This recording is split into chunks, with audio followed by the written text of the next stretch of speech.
Hey everyone, welcome back to Bear's Workshop. In today's video, we have the 113th flyover of the Nikola site in Coolidge, Arizona. In today's video, we can see more steel has been erected, including the roof trusses.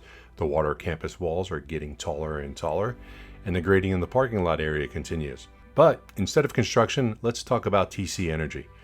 Nikola and TC Energy announced they plan to jointly design, build, and operate high-volume hydrogen production facilities over the next 5 years. This will bring up the production from 8 tons a day to 150 tons per day.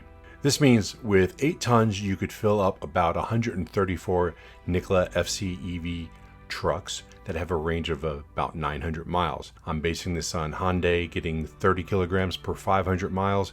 If Nikola gets around the same amount, we'd be looking at those numbers. 150 tons means you can get about 20,000 fill-ups for the maximum range Nikola FCEV. These sites would be scattered throughout the US and Canada. The numbers for production are per hub. We don't have any details of how many hubs and filling stations we'll see, but this is pretty big news for several reasons. First of all, TC Energy has a market cap of almost $50 billion. They're established in 1951. They regularly beat the market predictions on revenue and sales, and TC Energy was the company that was behind the Keystone Pipeline. I have been informed that TC Energy is very conservative in their investments. TC Energy is extremely well managed by its executive team. It's one of the best run businesses in Alberta. The company makes very conservative yet very profitable investments.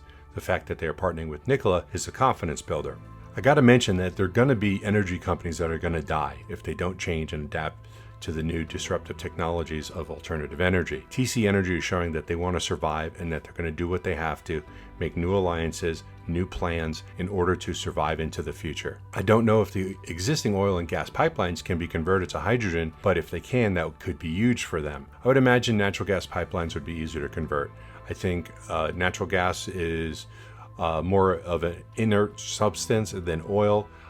Oil doesn't go as I don't believe that it's pushed with as much pressure as gas, but I can't be 100% sure about that. I'm just making some assumptions based on nothing, like I usually do. In regards to the hydrogen that they'll be making, some of it's going to be with renewable energy, which is going to end up being green hydrogen.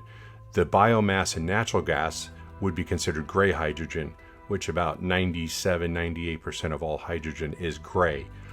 But it pollutes more, it leaves more of a CO2 footprint. But they have stated that they will be doing sequestering of the carbon dioxide when necessary. How much they're going to do, I don't know, but any amount is going to help as far as lowering the CO2 footprint. So it's not quite green, but it's still not gray. It actually would be considered blue, but it's going to depend on how much of the CO2 is captured.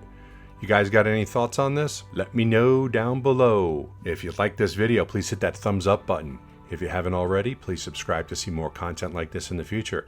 You can follow us on Twitter at Bear's Workshop. And thanks to all of our Patrons for helping keep this channel going. We appreciate your support. Now, let's go fly.